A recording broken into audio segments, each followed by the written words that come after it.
We look at what's the material that we want, what's the shape that we want, and what's the texture.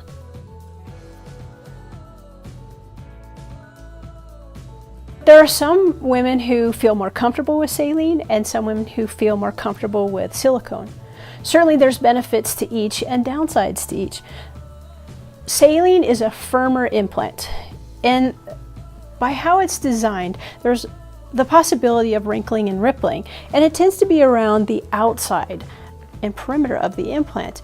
And so in a really thin woman who leans forward, perhaps, you can see it on the inside and the outside of her breast where you see little scallops. And so for a lot of women, they don't want to see that.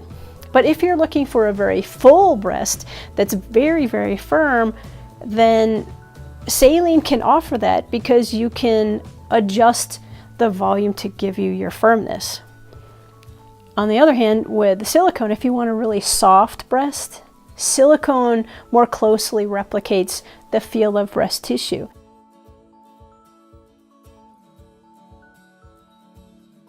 So first we talk about what the material is. What's the inside? What does it feel like?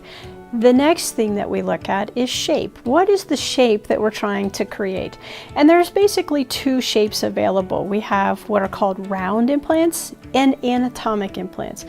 And anatomic is basically a teardrop shape. And even within anatomics, there's varying heights and varying projections. And so there's so many choices, and we can really begin to narrow in and tailor shapes for patients depending on what they're looking for. The round shape is going to give a much fuller lower base of the breast, and it's not going to have as much fullness up high. With an anatomic implant, you can vary that because there are low height, medium height, and a tall height, so you can get a higher shape to fill in. Oftentimes we struggle with a concavity up here. You can fill that up as much or as little depending on the shape of the implant that you choose. On the other hand, you don't get as much fullness down low. You can still have a very full, shapely breast, but it's not going to be as full and round compared to a round implant. And so really, it's trying to tease out what's the shape that you really want, and it's the shape of the implant that really will help us give you the shape that you're looking for. Certainly volume plays a big role in that, and so certainly the bigger volume that you put in that area, the fuller the breast will be, and of course the smaller that you do, the smaller it will be. And so then that really becomes personal preference.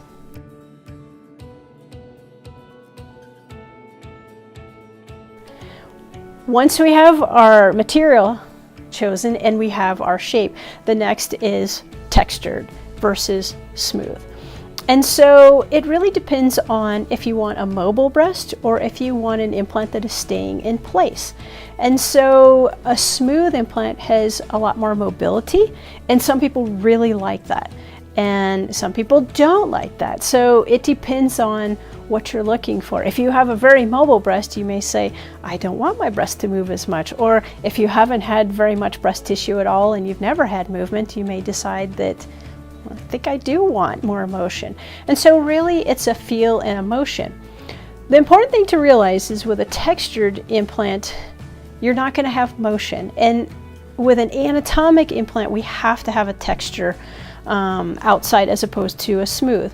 With a round implant, if it's smooth and it spins, it continues that circular shape, and so you can't tell.